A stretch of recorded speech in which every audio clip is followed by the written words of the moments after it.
Good evening. Welcome to this webinar on weighted average cost of capital. Now, I'm just going to briefly show my face on the screen. So some of you haven't seen me before. I know some of you are in our classrooms. So I'm going to switch off my camera now because my internet is a bit shaky here where I am at the moment. For some reason, during the lockdown, it's been slower, and I'm sure you've experienced the same. And that's why I also chose this funny time, because the previous one I did at 1 o'clock and that was quite slow. So I'm going to switch off my screen now. If you can't hear me for any reason, or if you lose my slides, just pop in the questions on your right-hand side. Just a quick hi, I can't hear you, and then I'll see what I can do on this side. Now, hopefully you can still see my slides. Oh, wait, there we go. Let me just get the question box back up for myself to see. You have to excuse me. Usually I have someone in the studio that can help me take the questions, etc. Now, for some reason, I can't find the question box. There we go.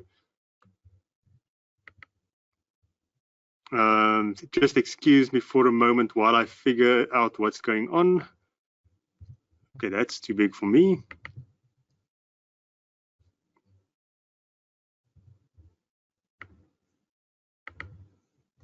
Okay, never mind. So if I don't respond quickly to a question, I'm going to try to have a look throughout the session tonight.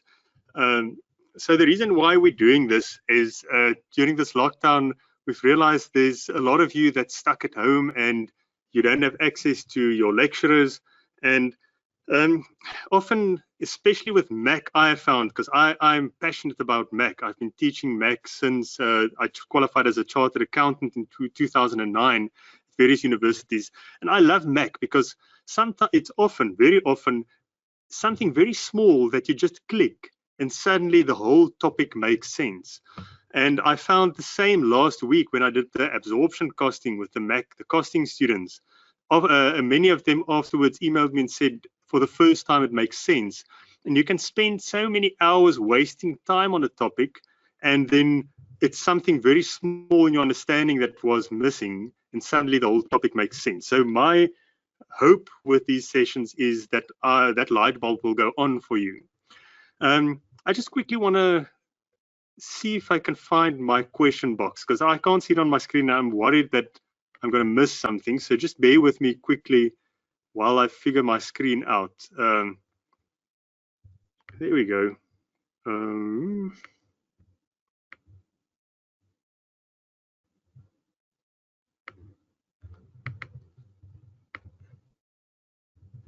Okay, here we go.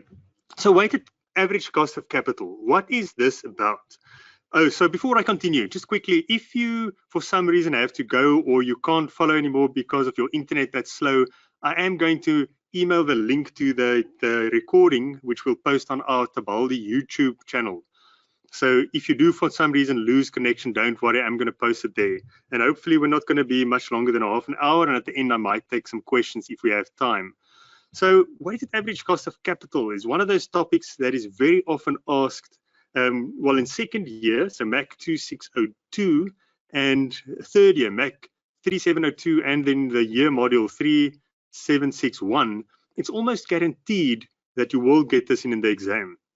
It's such a common topic to ask, and it can be anywhere from 10 marks in a CTA question all the way up to 30-mark question. It can be quite a big question, and there's a lot of marks that you can earn here. And if you have a solid approach, a consistent approach, and good exam technique, and the basic understanding, which we'll chat about tonight, there's absolutely no reason why you can't always get 70 to 80% for a WACC question. Now, I'm not going to focus on the tricky CTA type stuff, and I've also found that often the reason students fail is not because of the tricky stuff. It's not because they don't know how to do Section 24J interest. It's because they don't understand the basics and they have very bad exam technique or the way they lay out their question. So we're going to chat about the super basics tonight, and hopefully it will answer some of your questions. Now, if you do understand WACC very well, you're not going to learn much tonight, but maybe there's something that that will score you a mark or two in an exam in the future. Okay, so what is cost of capital? I always bring every single financial management topic back to what the main aim of a company is. The main aim of a company is to maximize shareholder value. Obviously to make profits, but even more than that, we want to increase the value of the company for the shareholders in the long term. Now, as financial managers, that is our job. Now, we have two major decisions as part of our job as financial managers: the investment decision and the financing decision. So whenever you deal with a financial management topic, think of this: the main aim of the company and your job as financial manager is to make investment and financing decisions. Now, when we make an investment decision, we want to earn as much as possible, high rates of return. When we do a financing decision, so how do we fund the money, the company? Where do we get the money from? We want to pay as little as possible. So it's so simple. We want to borrow low, pay as little as possible, and invest it at a high as rate as possible, and that way we create value. So we are busy with the financing decision, and the cost of capital is what we pay for our sources of finance. So what are the main types of finance that we get? We've got debt and we've got equity. So what is the so debt and equity? What does that mean? So I'm not going to go on with this forever, so don't worry too much if this is super basic. But debt is debt and equity is other people giving us money to fund our company. Now, they're not going to give it to us for free because they're taking a risk. So this is a super important word. They're taking a risk to have us use their money for our own business, because we can lose the money and not pay them back. So what is the compensation that we pay for debt?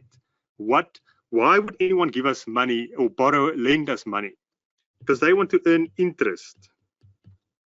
So the interest is the cost of the debt capital, the debt financing. They give us money, the bank give us money to use for a period of time, we give it back, and we pay interest to compensate them for the risk. And that is, we can call that KD, the cost of debt.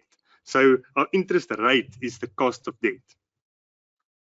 What about equity? So when an investor buys shares in the company, we don't have to pay them dividends. We don't have to, if we lose all their money, they can't sue us, except if we were unlawful. But if we lose money legitimately, they can't sue us. So there's no guarantee that the shareholders, the investors, will get their money back. So they're taking a bigger risk than the banks that lend us money. So what do they want? They want a return. And we call that the required rate of return, or KE. And that's our cost of equity. So the cost of equity is usually higher than the cost of debt because the risk is high. So this is very important to understand. And in third year, it becomes more important. And in CTA, these principles that I'm chatting about now is super, super important. You need to understand what the WACC means, what the cost of debt and the cost of equity represents. It represents the risk involved of them giving us their money to use for a period of time. Now, you can see the cost of debt is our interest rate, or KD, after tax. We'll get to all of this later on. And our cost of equity is the required rate of return that the shareholders want. If they don't get the required rate of return, they're going to take back their money, they're going to sell their shares, and they're going to invest it somewhere else. So we want to know what the average is of all the different sources of finance, because we can have different types of debt. We can have preference shares, we can have ordinary shares. So we can have a whole mix of debt and equity and other financing sources of finance. And we want to know what the average cost is, because we want to know at what rate on average are we funding the company, this financing decision. And then when we invest, we need to invest at a higher rate than our average cost of capital. Otherwise, we're going to destroy value.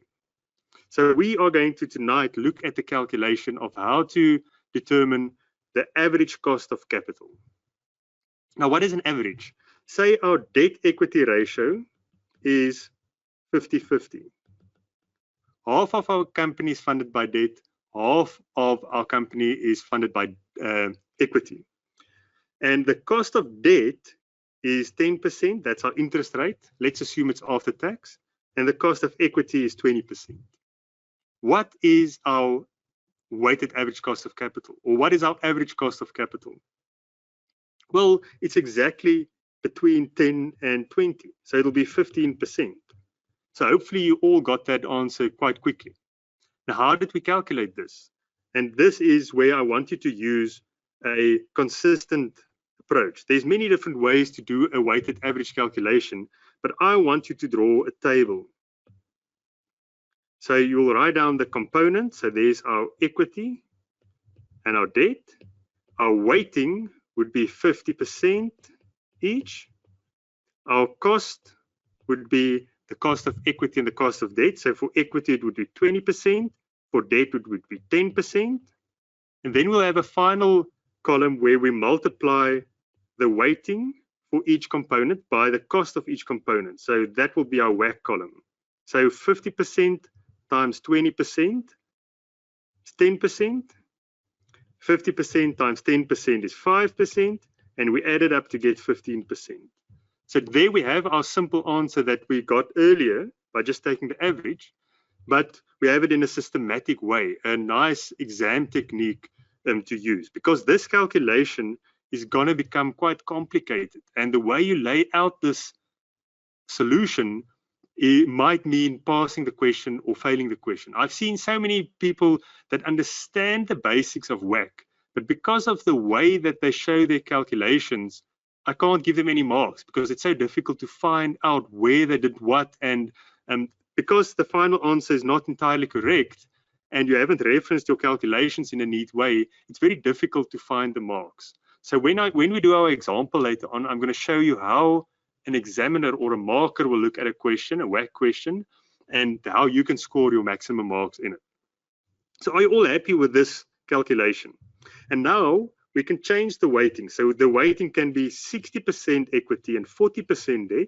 And then we'll simply change the calculation. So 60 times 20 is 12, 40 times 10 is 4, and now our WACC changes to 16%. You can see it increased from 15%. Why is that? Because we have more of the expensive type of capital. So that's how a weighted average works. It is weighted more towards the component that is of a higher proportion in the total. Okay, so that's our basic WACC calculation. Now we're going to look at all the little stuff we can add to it to make this question not a 2-mark question like this one, or a 3-mark question, but a 20-mark question. And I'll show you how easy it is to score your marks. So we've just chatted about what is WACC.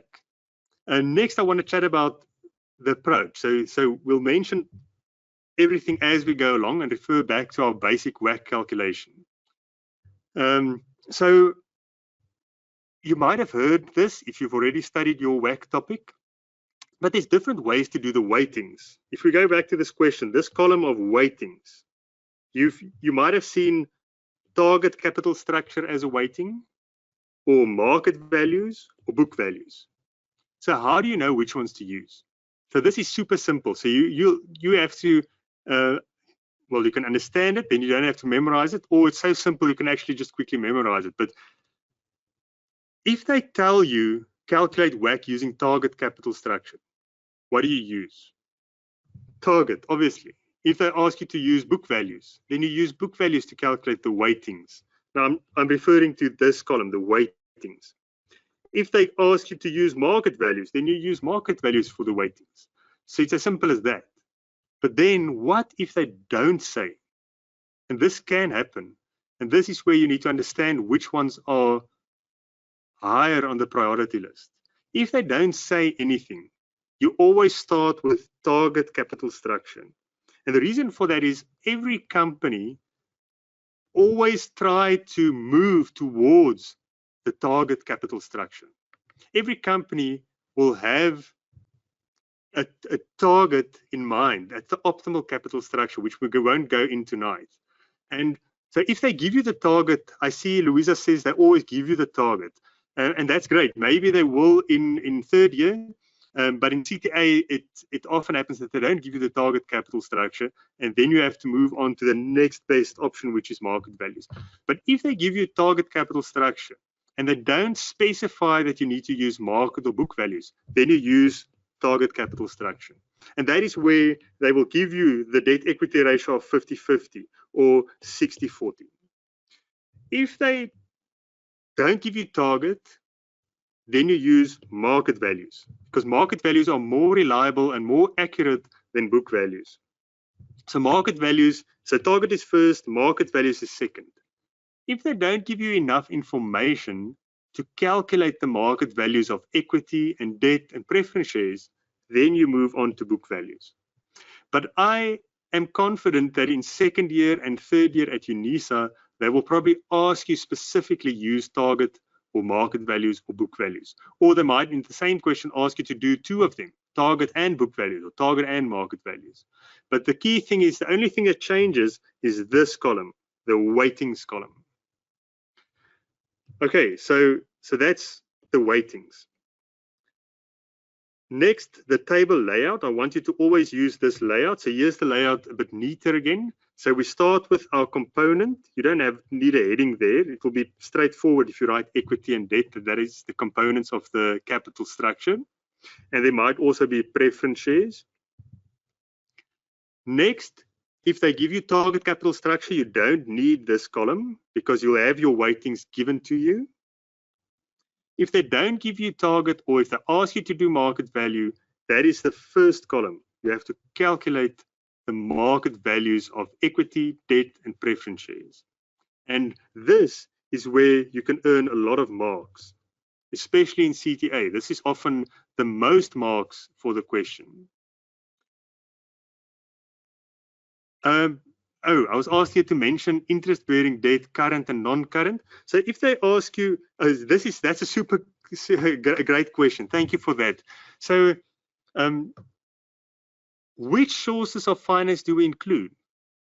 Because what about bank overdraft or accruals, expenses? So if we don't pay our telephone bill at the end of the month, that's a source of finance. Creditors, provisions. So there's a lot of stuff in the statement of financial position on the credit side, under the liabilities or equity and liabilities, that we don't include in the WACC calculation. Why is that? The only things we include in the WACC calculation is our permanent sources of finance, because it's a long-term decision. It's our financing decision in the long term. We're aiming towards our target. So if our bank overdraft is the temporary overdraft that we use to pay a supplier or salaries at month end, if it's not permanent, then we don't include it. And this interest-bearing debt usually has a current and a non-current portion. Now, both of those, the current and non-current portion, forms part of our total debt. So we will include both of those. It's the total loan or the total long-term loan that will include as our permanent source of finance. Even if we're going to repay it, we assume we need that debt levels to sustain the company. And when our debt matures, say after 5 years, we'll most probably replace it with a new loan. And I've never seen this at UNISA, but at other universities, I've seen them ask questions where they say this loan won't be replaced and it'll be repaid after a year. Then we don't include it in the capital structure because it's not permanent. But if they don't say anything, and in your case at UNISA, they'll never say anything, then you include, and you'll assume it's permanent and you'll include it. The only things you don't include is your bank overdraft, except if they say it's a permanent overdraft, which is unlikely. And you don't include provisions, and you don't include trade and other payables or debt to SARS, etc. So it's only our long-term loans, but it's current and non-current portions. Thank you for that one. So our market values is where we can earn quite a lot of marks. And then once we have the market values, we'll total it and then calculate the weightings, which is simply the equities market value divided by the total, the debts market value divided by the total, and that'll give us our weightings. Obviously, this needs to add up to 100%. Otherwise, you've missed, did something wrong in your calculation. And then next is our cost, which we'll come to in a moment. So this layout is what I always use, this. So whenever I see WACC in a question, when you read your required and you see WACC, write this down immediately. Because if they ask you to calculate WACC, what do you need to do in order to earn marks? It's a stupid question, but it's very valid. You need to calculate WACC. You need to show a weighted average cost of capital at the end of your question. If you stop halfway through, say you get all the way to there, this side of this line, and you don't show a final value, then they have to give you 0 because you didn't answer the question. They didn't ask you to calculate market values of debt and equity. They didn't ask you to calculate the weightings or the cost of each component. They asked you to calculate the weighted average cost of capital. So that's why I always start with my WACC layout, and I make sure that I have a final answer. And then I fill in this template and reference to my workings as I do the workings, which we'll show you a bit later. Okay, so I'm running out of time. So market values, if required, you have to calculate those.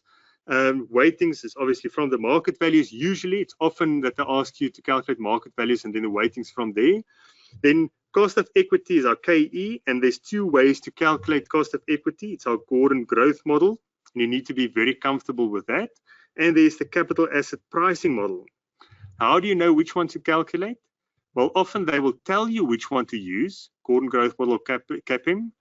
But if they don't tell you and they give you dividends and share prices, then you know it's Gordon growth model. If they don't give you dividends and you can't use Gordon growth model, but they give you risk-free rate, market premium or market rate and the beta, then you know it's capital asset pricing model. So you need to know how to do those 2. And that's, again, a couple of marks for each one of those. And remember, your cost of debt is always after tax. So if they say your market rate for a loan is 10%, you know you have to multiply it by 0.72 to get to your after-tax cost of debt. So this is the KD we use as the cost of debt, always after tax. Preference shares, no tax consequence. Equity, no tax consequence. So it's only cost of debt. And I often see students getting confused there as well. They forget to apply the tax rate, or they use the coupon interest rate. Remember, this is your market rate or the rate on similar loans, the current rate. It's not the coupon interest rate. Okay, so like I said at the end, remember to show your WACC as your final answer because they asked you to calculate the WACC. Okay, so scoring marks. Market value calculation, super important. And I'm going to move on straight to the example because we're going to illustrate everything that's on this page. But how do we calculate the market value of equity? It's simply the number of shares times the current share price. If they don't give you the share price, but they give you the dividends and the growth rate, what do you use? Gordon growth model to calculate the share price. We'll do that in the example as well. Debt and preference shares, we're going to use the discounted cash flow valuation method. So how does that work? The value of debt and the value of preference shares is the future cash flows of that instrument. So that's our loan repayments, our interest payments, or for pref it's the dividend payments or redemption amounts, our future cash flows, discounted back appropriate rate, which is the market rate. And that will give you your present value. So you use your calculator to calculate present value, and that's your market value of debt and preference shares. Cost of equity, like I said, is CAPM or Gordon growth model, depending on the information given. And finally, the cost of debt is the market rate times 0.72. Now, I see this question even at CTA. Students sometimes ask me, why do we multiply it by 0.72? Now, this is just to remove the tax. So if the market rate is 10%, we'll multiply it by itself, 1, minus 28%. Or in other words, we'll multiply it by, what is this? 0.72. So it's just to remove the 28% tax deduction on the interest. Okay, so before we move on to the example, a promo code, if you want to buy any of our courses until the end of April, you can use this promo code WACC20 to get 20% off any of our courses. you'll see all the undergrad courses is still valid. You only write, and you write in more than a month's time. So there's more than enough time to work through all the examples. We go through everything super slowly, and you can pause videos. It's 5 to 10 minute videos on all the undergrad topics. Or you can later on buy the exam courses, and in some of these free sessions later on, we'll give away some exam courses. So please join us again in future. Okay, so let's quickly look at this example. Now, I'm going to illustrate everything we've spoken about in this session so far, and show you how to lay this out to earn maximum marks, how the examiner would think when they mark it. So let's first read the required. Always read the required first. Calculate the weighted average cost of capital. So can you see that's what you need to give to the marker? If you calculate, you can do anything you like. If you calculate the WACC and it gives you, and you get to the same answer, in this case it'll be 12.27%. The examiner doesn't have to look any further. They'll give you full marks, 20 marks, 20 out of 20 if you answered the question correctly, no matter what your calculations look like. I remember when I marked 300-400 scripts at a time, you can see if the answer is correct and it doesn't look like they cheated by copying someone else, then you give 20 out of 20 without marking the detail, because they answered the question. They don't care how you do it. But often the question or your answer is not correct. You made one small mistake, and now the examiner needs to go back and see where you made your mistake. And this is where you can help them by laying it out very clearly.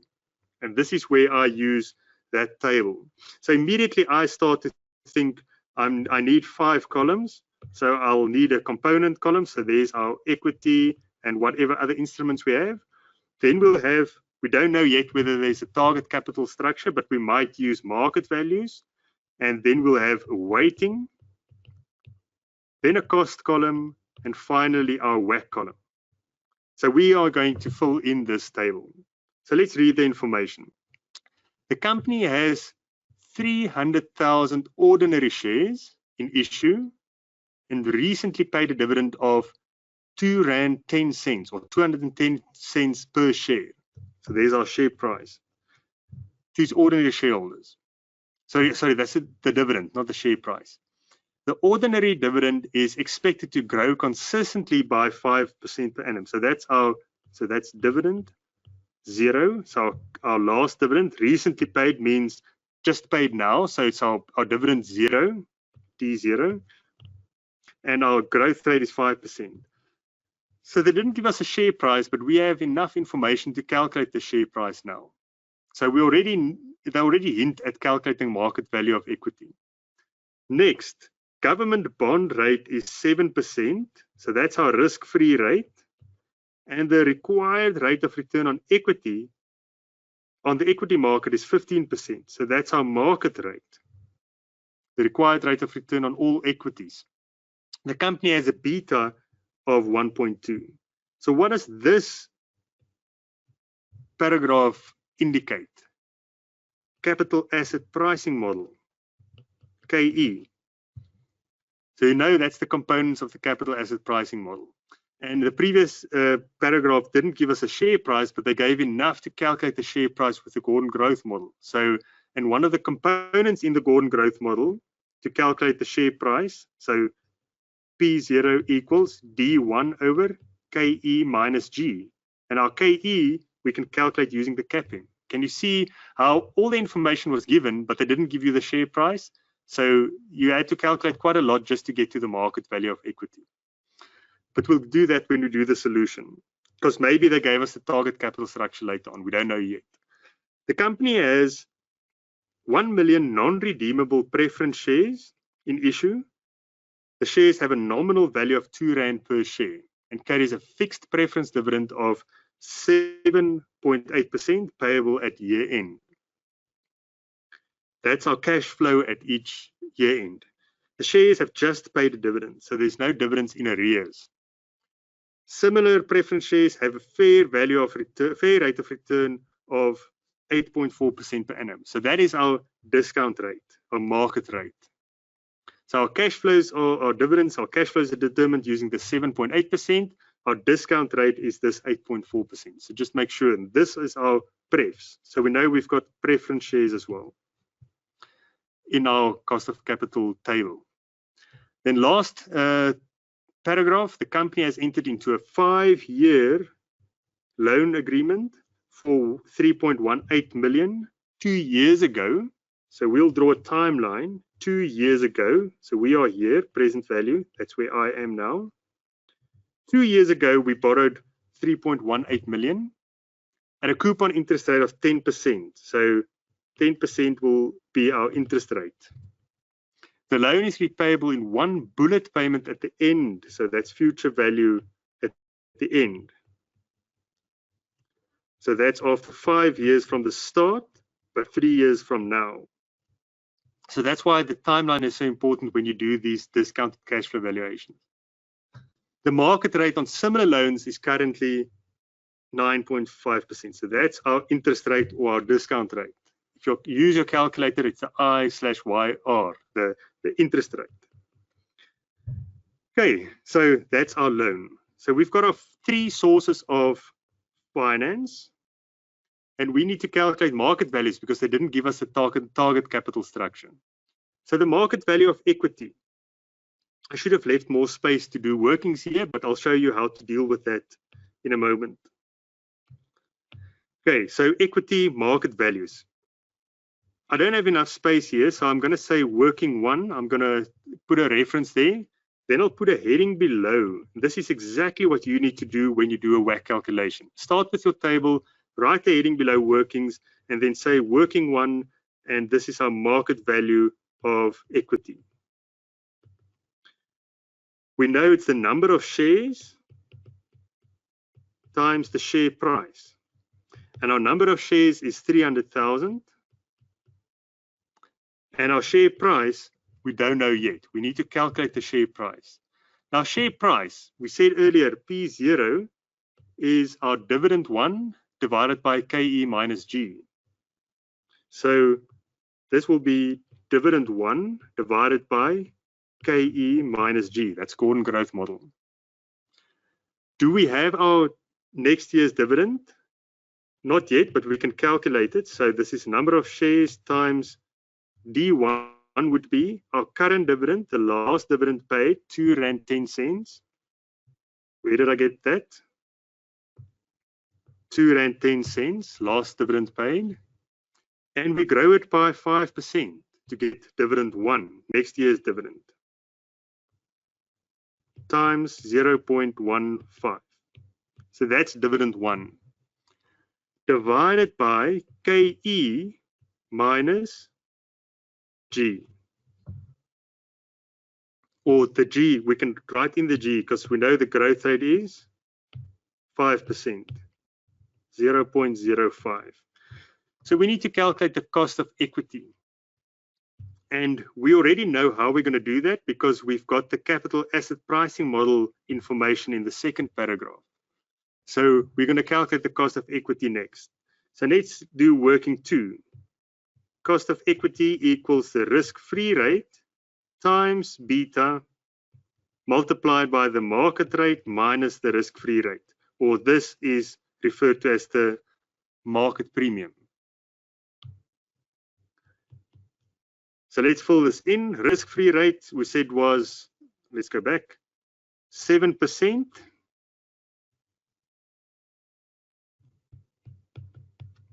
Beta was 1.2, and our market rate was 15% in that same paragraph, less our risk-free rate, 7%. Very careful, in brackets here, we've got our market risk premium. So that is the 8%. So if they gave you the market risk premium, use it as is. Then you don't deduct the risk-free rate. But the market risk premium is the market rate less the risk-free rate. And this will give you a cost of equity of 16.6%. And that is what we'll use now here.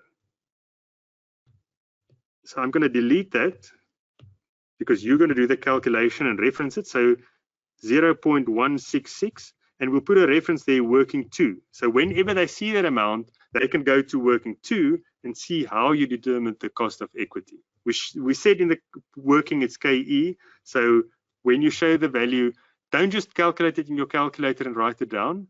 Reference the working so they can mark it. If you made a mistake, say for the beta or this market premium, you can get marks for the rest of the calculation, but you have to show your working. And this will then give us the share price. So all of this is the share price times 300,000, and that will give us a market value of equity of 5.7 something million. And that is what we show in our table here. So 5.702 million 586. So leave enough space. I didn't leave enough space here on the screen. But so you can see all the calculations that went into this one part of our WACC calculation. If you run out of time now, just dump in a bunch of numbers in the rest of the columns and write out your final WACC. Guess something that sounds reasonable. Guess anything, 15%. Because at least you'll get some marks then for the layout and for your cost of equity calculation. So remember, if you stop here, you haven't calculated WACC yet, so you can't get any marks yet. We also have our cost of equity now, 16.6%. Where did we get that? Working 2, the capital asset pricing model. So don't forget your reference there, because if you did something wrong in your CAPM calculation and this came out to 17.5%, they'll just mark it incorrectly and not mark your CAPM calculation. Okay, let's go to preference shares. This is going to go a bit quicker now. So I'm just going to get another pen. Okay, so preference shares. I'll do a working again because there's not enough space, but if you have space, you can do it in brackets next to the heading preference shares or just below it. We'll do a separate working. So working 3, market value of prefs. Remember, we're doing DCF evaluation, so we estimate the future cash flows. What are the future cash flows? It's our million shares at R2 per share, so that's 2 million par value. And the dividend is fixed at 7.8%. So the cash flows each year will be 2 million, or actually you can show the calculation if you want to be really helpful. It's always the best exam technique. So 1 million shares times R2 times 7.8%. That's our dividend per year. And we divide all of that by the discount rate because this is a perpetuity. So it's one cash flow that carries on forever. So we can discount that one cash flow at the market rate of 8.4%.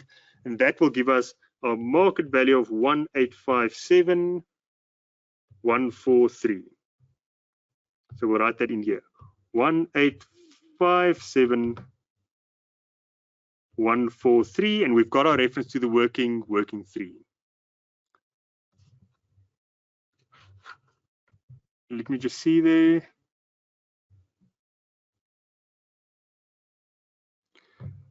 Not correct formula for CAPM. It says RA equals RF plus BA in brackets RM minus RF as opposed.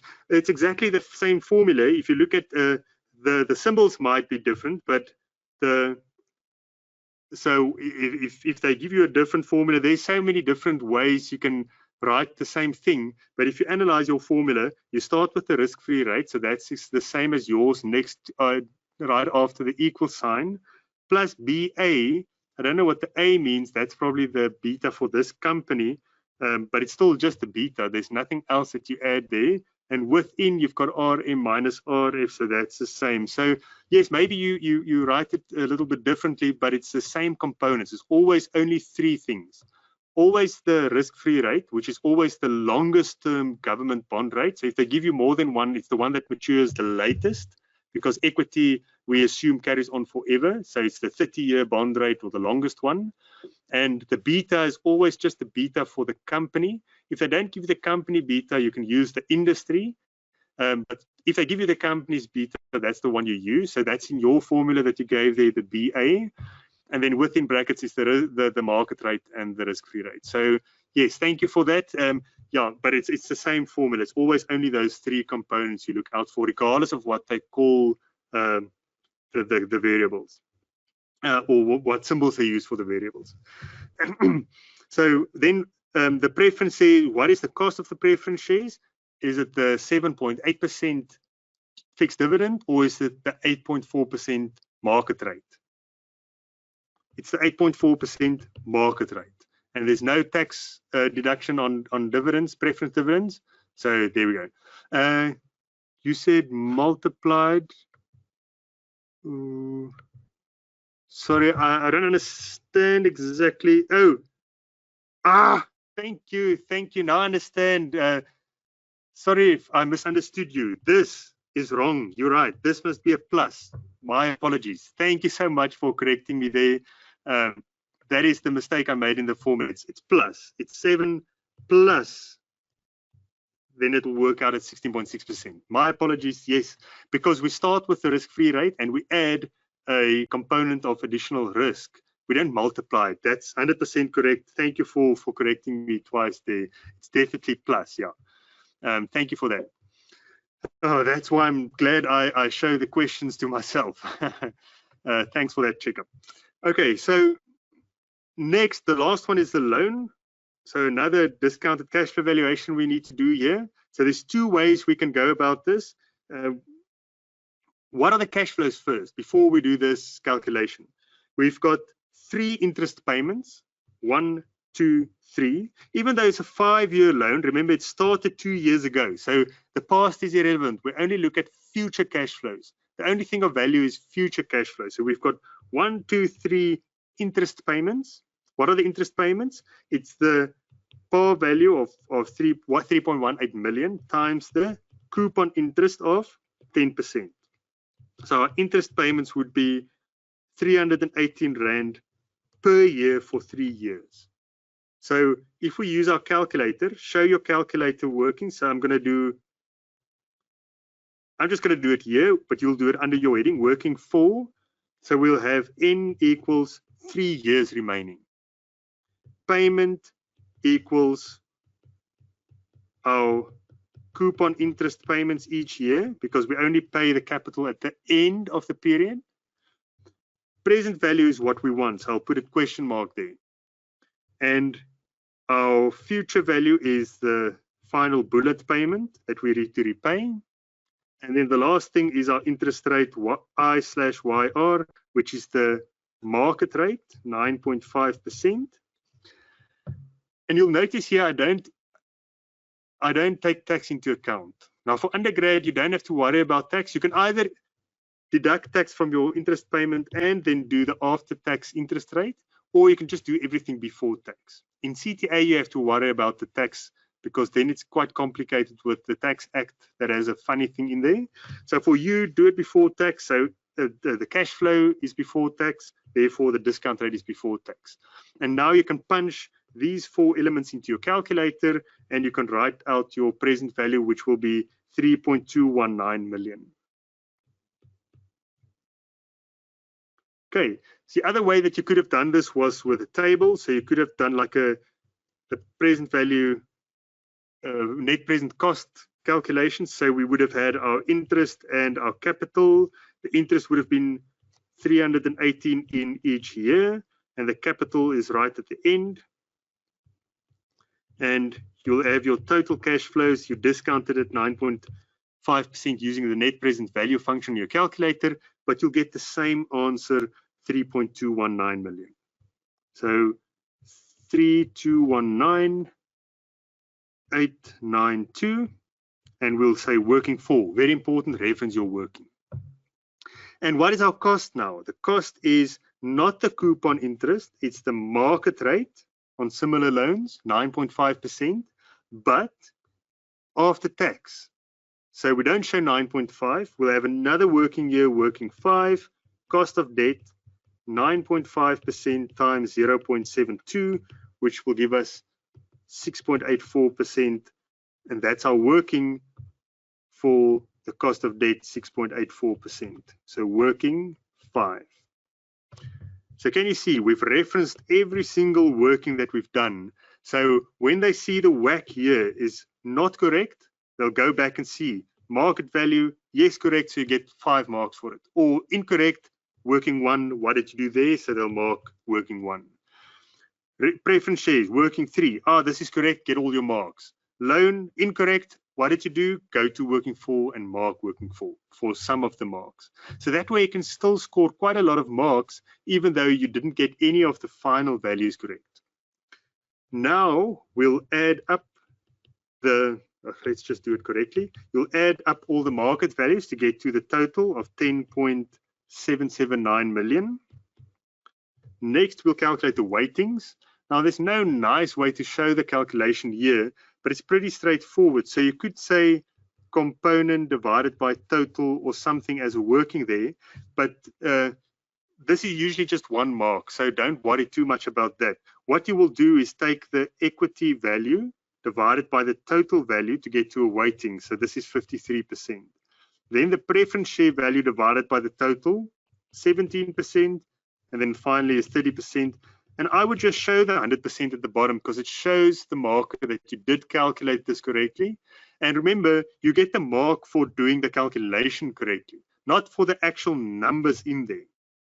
So as long as it adds up to 100%, you should get your 1 mark for the weighting. Now always mark with your mistakes, as long as you show your workings. And then the final calculation we need to do, and I'll show you how to show the workings, is the WACC column. So we'll say weight times cost equals. So this is a nice way to show the workings.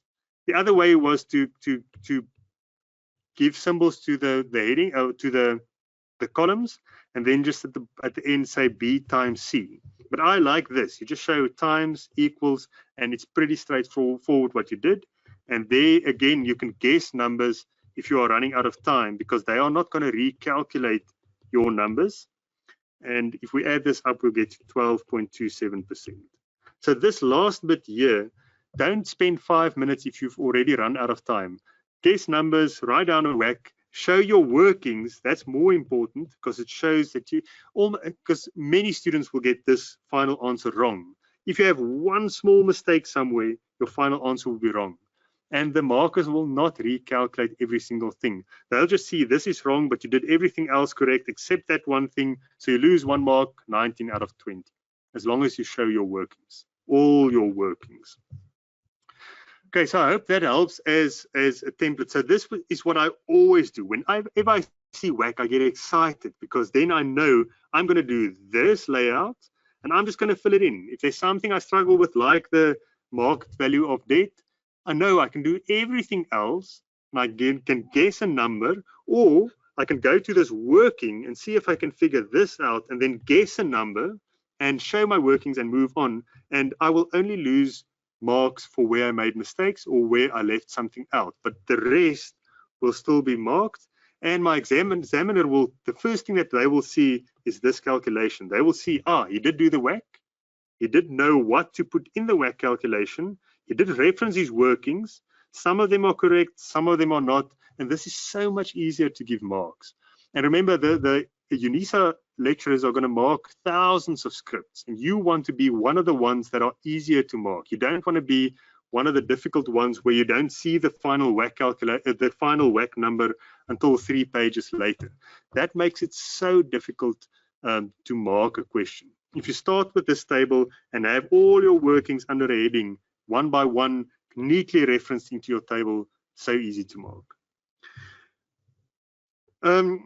Yeah, that's the end of tonight. If there are any questions, please email us at queries@thebaldi.com. Questions on our courses, questions on weighted average cost of capital, or any suggestions for future topics that you want to be covered like this in a free webinar, either for financial management, so MAC 2602, 3702, or for costing MAC 2601 and 3701, please send it to us at queries@thebaldi.com.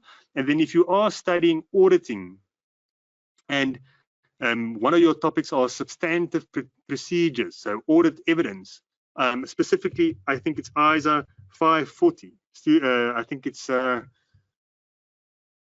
analytical procedures, if I'm correctly. I hate auditing. Yvonne is doing a webinar on Thursday at 1 o'clock in the afternoon on ISA 540. And then also, if you prefer 1 o'clock in the afternoon, please let me know again at queries@tabaldi.com or in the questions now, and I'll move it back to lunchtime. I don't know, for me, it doesn't matter really. I just hoped the internet was better tonight. And thank you for joining us, and please, we'd love to hear from you.